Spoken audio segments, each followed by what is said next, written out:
퇴직금 털어서 차린 가게, 1년도 못 버티고 문 닫는 사람이 하루에 300명씩 나오고 있습니다. 문을 여는 가게보다 셔터를 내리는 가게가 더 많은 날이 이어지고 있습니다. 어제도 그랬고 오늘도 그렇고 내일도 다르지 않을 겁니다. 하루에 수백 명이 장사를 접고 있고 그중 상당수는 퇴직금을 쥐고 마지막 선택을 했던 사람들입니다. 지난해 폐업으로 노란우산 공제금 받아간 건수가 11건을 돌파했어요. 금액으로 따지면 1조 원이 넘는 돈인데 이건 통계 집계 이래 역대 최고치거든요. 제2의 IMF가 터지는 거 아니냐는 말이 나오는 이유가 있습니다. 동네 골목을 한번 둘러보세요. 목욕탕 사라졌고 철물점 없어졌고 미용실 문 닫았고 중국집 폐업했고 카센터 철거됐습니다. 마치 거대한 지우개가 상권을 통째로 훑고 지나간 것 같아요. 이건 불황이라는 말로는 설명이 부족합니다. 생계가 붕괴되는 속도가 너무 빠르고 그 충격이 특정 세대와 계층에 집중되고 있기 때문입니다. 골목을 한 바퀴만 돌아봐도 체감은 분명합니다. 불 꺼진 간판이 늘었고 임대문의 종이는 바람에 흔들립니다. 50대 시민 한 분이 텅 빈 상가를 가리키면서 이렇게 말하더라고요. 재개발 기다리다가 동네가 먼저 죽었다고요. 이게 지금 대한민국 자영업의 현주소입니다. 어떻게 이 지경까지 왔는지 하나씩 뜯어보겠습니다. 전국 목욕탕 숫자가 90년대에 1만 곳을 넘었거든요. 지금은 5,500곳 수준으로 반토막이 났습니다. 광주광역시를 보면 더 심각해요. 2020년에 94곳이던 게 5년 만에 59곳으로 줄었습니다. 3곳 중 한 곳이 증발한 거죠. 물론 요즘 집집마다 욕조 있고 온수 잘 나오니까 굳이 때밀이 타워 들고 나갈 필요가 없긴 합니다. 근데 사장님들이 버티다 못해 손든 진짜 이유는 다른 데 있어요. 목욕탕은 물을 끓이고 실내 온도를 유지해야 하는 업종이잖아요. 에너지를 잡아먹는 괴물 같은 구조인데 최근 2년 사이 가스 요금이랑 전기 요금이 동시에 치솟았거든요. 입용료를 10,000원까지 올려도 수도꼭지 한 번 틀 때마다 빨간 잉크가 찍히는 상황입니다. 더 기막힌 건 폐업조차 사치라는 거예요. 식당이야 집기 빼고 나가면 그만이지만 목욕탕은 차원이 다릅니다. 바닥 타일 전부 걷어내고 보일러실 해체하고 굴뚝까지 철거해야 원상복구가 되거든요. 이 비용이 적게 잡아도 5천만 원, 많으면 1억 5천만 원까지 나옵니다. 폐업 신고도 못한 채 문만 잠가놓은 유령 목욕탕이 골목마다 늘어나는 이유가 여기 있어요. 강원도 양양에서 마지막 남은 목욕탕이 셔터를 내렸을 때 동네 어르신들은 발을 동동 굴렀습니다. 그분들에게 그곳은 때미는 공간이 아니었거든요. 일주일에 한 번 얼굴 보면서 서로 살았는지 확인하는 안부의 공간이었으니까요. 자동차 정비업도 절벽 앞에 서 있습니다. 30년 넘게 공구 잡아온 베테랑 정비사가 이런 말을 하더라고요. 엔진 기침 소리만 들어도 어디가 고장인지 알았는데 요즘 들어오는 차들은 숨소리조차 안 난다고요.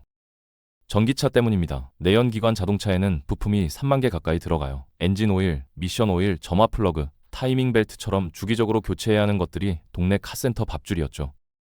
전기차는 구조 자체가 다릅니다. 엔진 없고 변속기 없고 배기계통도 없어요. 정비할 게 사실상 없다는 뜻이죠. 기존 정비 물량의 70%가 하루아침에 공중 분해된 겁니다. 남는 건 타이어 교체, 와이퍼 관리, 에어컨 필터 청소 정도인데 이걸로 월세 감당이 되겠습니까?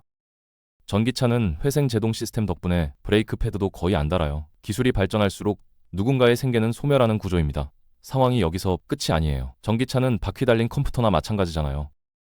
이상이 생기면 전용 진단 장비를 연결해야 하는데 제조사들이 소프트웨어 접근권을 철통같이 막아놨습니다. 동네 정비소 사장님은 보닛을 열어도 손댈 수 있는 게 없어요. 결국 수리시장 전체가 브랜드 직영 서비스 센터로 빨려 들어가고 골목 카센터는 타이어 전문점으로 업종을 바꾸거나 폐업 신고를 하고 있습니다. 분식집과 중화요리점 사정도 처참합니다.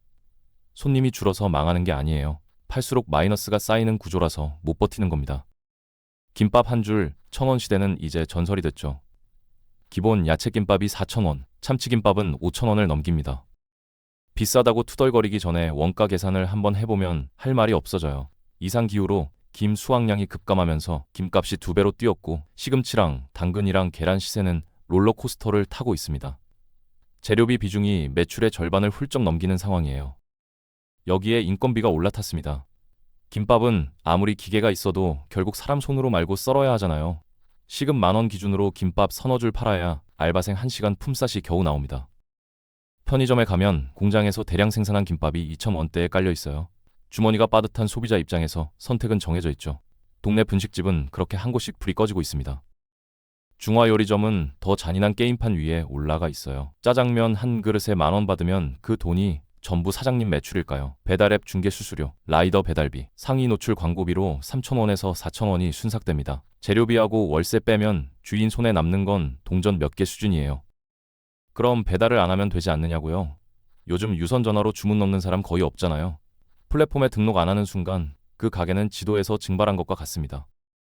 땀 흘려 요리해서 상납금 바치면 정작 본인은 굶어야 했던 옛날 소장농이랑 뭐가 다른지 모르겠어요. 40도 넘는 불 앞에서 웍 돌릴 젊은 주방장 구하기도 하늘의 별 따기입니다.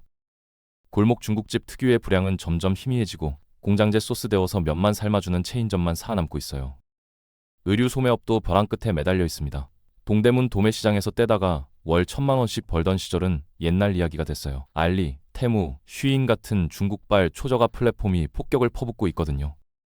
동대문 도매가 15,000원짜리 티셔츠가 한국 매장에 걸리면 인건비, 임대료 붙어서 3만 원이 됩니다. 똑같은 디자인이 중국 앱에선 9,900원에 무료 배송이에요. 중국 정부가 물류비 보조해주고 관세 혜택까지 밀어주고 있거든요. 세금 성실하게 내는 한국 소상공인이 애초에 이길 수 없는 판입니다. 소비자 행태도 달라졌어요. 매장 들어와서 옷 입어보고 거울 앞에서 셀카 찍고 생각해볼게요 하고 나가서 문 밖에서 바로 최저가 검색 들어갑니다. 동네 옷가게가 사실상 무료 피팅룸으로 전락한 거죠. 부동산 중개업소 상황도 비슷합니다. 예전에는 괜찮은 전세 매물 정보가 복덕방 사장님 머릿속에만 있었어요. 그 정보가 곧 침이었죠. 지금은 집방, 다방, 네이버 부동산 같은 앱들이 모든 매물을 실시간으로 까발리고 있습니다. 정보 격차가 사라지니까 중개사 존재감이 확 옅어진 거예요. 당근마켓 직거래도 폭발적으로 늘었고 전세 사기 연쇄 파동으로 업계 신뢰는 바닥을 뚫었습니다. 한때 편의점보다 많다고 놀림받던 공인중개사 사무소, 지금은 매년 만 곳씩 간판 내리면서 편의점보다 빠른 속도로 사라지고 있어요. PC방도 괴멸 직전입니다. 2020년에 1만 5천 곳이었던 게 4년 만에 7천 곳대로 추락했어요. 딱 절반이 날아간 거죠. 이유는 단순합니다. 굳이 PC방 갈 필요가 없어졌거든요. 롤, 배그, 피파 전부 스마트폰으로 돌아갑니다. 클라우드 게이밍으로 고사양 타이틀도 집에서 즐기는 시대니까요. 더 무서운 건 잠재 고객 자체가 사라지고 있다는 겁니다. PC방 주력 소비층인 10대 청소년 인구가 급감하고 있어요. 학교 앞 PC방 가보세요. 예전처럼 환호성이랑 욕설이 뒤섞여 시끌벅적하던 분위기 온데간데 없습니다. 모니터 수십 대 돌아가는 전기세는 눈덩이고 야간 알바비 충당도 빠듯한 날이 수두룩해요. 코로나 시절 특수 누렸던 스크린 골프도 거품이 확 빠지고 있습니다. MZ세대가 골프채 내려놓고 테니스 라켓이나 러닝화로 갈아탔거든요. 한 건물에 3개씩 난립하던 스크린 골프장들, 지금은 폐업 전문 업체 전화번호 돌리고 있어요. 주유소도 나락입니다. 주유소 사장이면 돈 잘 번다는 말, 이젠 농담으로도 안 통해요. 90년대에 18%까지 찍었던 영업이익률이 지금은 1%대로 곤두박질 쳤습니다. 편의점 마진보다 못한 수준이에요. 거리 규제 풀리면서 우후죽순 생긴 주유소들이 서로 가격 후려치다가 동반 추락하고 있는데 알뜰 주유소랑 전기차 보급이 마지막 숨통을 끊고 있습니다. 주유소도 목욕탕처럼 덫에 걸려 있어요. 문 닫으려면 땅에 묻힌 대형 유류 저장 탱크 파내고 오염된 흙 전부 정화해야 하거든요. 환경 규정 때문에 이 비용이 최소 1억 5천만 원에서 많게는 수억 원까지 나갑니다. 장사는 안 되는데 폐업도 못하고 억지로 펌프 돌리는 좀비 주유소가 전국에 깔리고 있는 거예요. 문제는 여기서 멈추지 않습니다. 지금까지 언급한 업종들은 빈산의 윗부분에 불과합니다.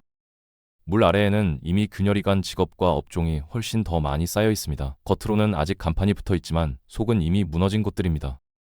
동네 문구점부터 이야기해보죠. 한때 아이들 하굣길에 종착지였고 시험 기간이면 밤늦게까지 불이 꺼지지 않던 공간입니다. 지금은 어떻습니까? 공책, 연필, 풀 같은 기본 품목은 대형마트나 온라인에서 더 싸게 살 수 있습니다. 문구점의 마지막 보루였던 학용품도 온라인 묶음 배송에 밀리고 있습니다. 매출의 상당 부분을 차지하던 캐릭터 상품은 저작권 문제와 유행 변화로 재고 부담만 남았습니다. 아이들 발길이 끊기자 문구점은 조용히 사라지고 있죠. 꽃집도 마찬가지입니다. 졸업식, 입학식, 기념일에만 바쁜 업종처럼 보이지만 그마저도 줄었습니다. 축하 문화가 바뀌었고 생화 대신 모바일 상품권이나 현금이 선택됩니다. 대기업 프랜차이즈 꽃 정기 구독 서비스와 온라인 주문이 늘면서 동네 꽃집은 가격 경쟁에서 밀립니다. 꽃은 신선도가 생명인데 남은 재고는 그대로 손실입니다. 예쁜 가게일수록 손실은 더 큽니다. 동네 사진관도 거의 자취를 감췄습니다. 증명사진, 가족사진, 졸업사진이 주된 수입원이었죠. 지금은 스마트폰 카메라 성능이 이를 대체했습니다. 증명사진조차 키오스크 부스에서 몇 분 만에 찍습니다. 사진관 사장님의 조명 세팅과 포즈 지도는 더 이상 필요하지 않게 됐습니다. 기술이 추억을 밀어낸 사례입니다. 인쇄소와 소규모 출력업체도 같은 길을 걷고 있습니다. 전단지, 명함, 책자 주문이 줄었고 디자인과 출력은 온라인 플랫폼으로 흡수됐습니다. 예전엔 급하게 명함 뽑으러 들르던 사무실들이 이제는 미리 주문해 배송받습니다. 속도와 가격 경쟁에서 골목 인쇄소는 설 자리를 잃었습니다. 여행사도 크게 흔들리고 있습니다. 항공권과 숙소를 묶어 판매하던 시대는 끝났습니다. 개인이 앱 하나로 모든 예약을 해결합니다. 단체 여행 수요는 줄었고 자유여행이 대세가 되면서 중소여행사는 존재 이유를 잃었습니다. 코로나 이후 회복되지 못한 곳도 많습니다. 학원 강사와 소규모 학원도 위기입니다. 학생 수 자체가 줄고 있고 온라인 강의가 대체제로 자리 잡았습니다. 한때 학원가를 가득 채우던 영어, 수학, 보습 학원들은 임대료와 경쟁을 버티지 못합니다. 아이들보다 빈 교실이 늘고 있습니다. 택시기사와 개인 운송업도 플랫폼 변화에 직격탄을 맞았습니다. 호출 앱이 시장을 장악하면서 개인의 선택권은 줄어들었습니다. 요금 구조와 배차는 알고리즘이 결정하고 운전자는 그 결과를 받아들일 수밖에 없습니다. 일하는 방식은 바뀌었지만 안정성은 더 낮아졌습니다. 기술 변화, 인구 감소, 소비 위축이 한꺼번에 밀려온 결과입니다. 많은 사람들은 묻습니다. 시대가 바뀐 건데 적응 못한 개인의 문제 아니냐고요. 하지만 자영업자 다수는 원래부터 창업을 꿈꿨던 사람들이 아닙니다. 회사에서 밀려난 뒤 재취업 문이 닫힌 상태에서 선택지가 없어 시작한 경우가 대부분입니다. 훈련도 전환 지원도 없이 시장으로 내몰아놓고 살아남지 못했다고 책임을 묻는 구조가 과연 공정한지 되묻게 됩니다. 플랫폼과 기술이 먹이사슬 꼭대기를 차지한 것도 문제예요. 재주 부리는 건 자영업자인데 과실은 알고리즘주인 소수 기업이 독식합니다. 기술 진보가 노동의 값어치를 0점으로 수렴시키고 이익은 플랫폼 본사로 빨려 들어가는 구조. 이건 공정한 시장 경쟁이 아니에요. 가장 섬뜩한 건 소비 자체가 실종됐다는 겁니다. 손님이 지갑을 안 엽니다. 물가는 천장을 뚫는데 월급은 제자리니까 쓸 돈이 없는 거죠. 민간 소비 증가율이 1%대로 주저앉았어요. 내수가 쪼그라든 상황에서 자영업자가 무슨 재주로 살아남습니까? 서울 미아사거리 같은 핵심 상권 공실률이 16%를 넘긴다는 건 상권 생태계가 이미 무너졌다는 뜻입니다. 목욕탕 빠진 자리엔 요양병원이 들어오고 분식집 문 닫은 자리엔 무인 아이스크림 가게가, 카센터 철거된 자리엔 대기업 물류창고가 채워지고 있어요. 안부 인사 오가던 골목이 키오스크랑 감시 카메라가 지키는 차가운 공간으로 바뀌고 있습니다. 편리해지긴 했는데 어딘가 썰렁하고 쓸쓸하지 않으신가요? 자영업 붕괴는 가게 몇 개 사라지는 문제가 아닙니다. 700만 자영업자와 그 가족들의 일상이 무너지는 거고 중산층이 빈곤층으로 미끄러지는 거고 우리가 살아가는 동네의 온기가 꺼지는 일이에요. 그렇다면 해법은 없는 걸까요? 완벽한 답은 없지만 방향은 분명합니다. 모든 부담을 개인에게 떠넘기는 구조부터 바꿔야 합니다. 에너지 비용, 임대료, 플랫폼 수수료처럼 개인이 통제할 수 없는 비용에 대해선 공공의 조정 장치가 필요합니다. 단기 지원이 아니라 구조적 완화가 핵심입니다. 비자발적 자영업으로 밀려난 사람들을 위한 재교육과 전환 경로를 만들어야 합니다. 창업 말고도 선택지가 있다는 신호를 사회가 분명히 줘야 합니다. 늦은 나이에 재출발이 불가능하다는 인식을 깨지 않으면 같은 비극은 반복됩니다. 플랫폼 시장에 대한 공정한 규칙이 필요합니다. 수수료 구조와 노출 알고리즘이 투명해지고 소상공인이 협상력을 가질 수 있는 장치가 없다면 골목은 계속 소모됩니다. 기술은 중립이 아닙니다. 설계의 문제입니다. 소비 회복 없이는 어떤 대책도 반쪽짜리입니다. 가계의 소득 기반을 회복시키지 못하면 자영업은 다시 일어설 수 없습니다. 내수는 선택이 아니라 생존 조건입니다. 변화의 파도는 막을 수 없습니다. 하지만 그 파도에 휩쓸리는 사람을 어떻게 대할지는 선택의 문제입니다. 지금의 상황을 개인 탓으로만 넘기면 다음 차례는 더 가까워질 겁니다. 오늘 동네를 한번 둘러보세요. 자주 가던 가게의 불빛은 어떤지, 사장님의 표정은 어떤지, 그 질문을 외면하지 않는 것, 거기서부터 이야기는 다시 시작될 수 있습니다.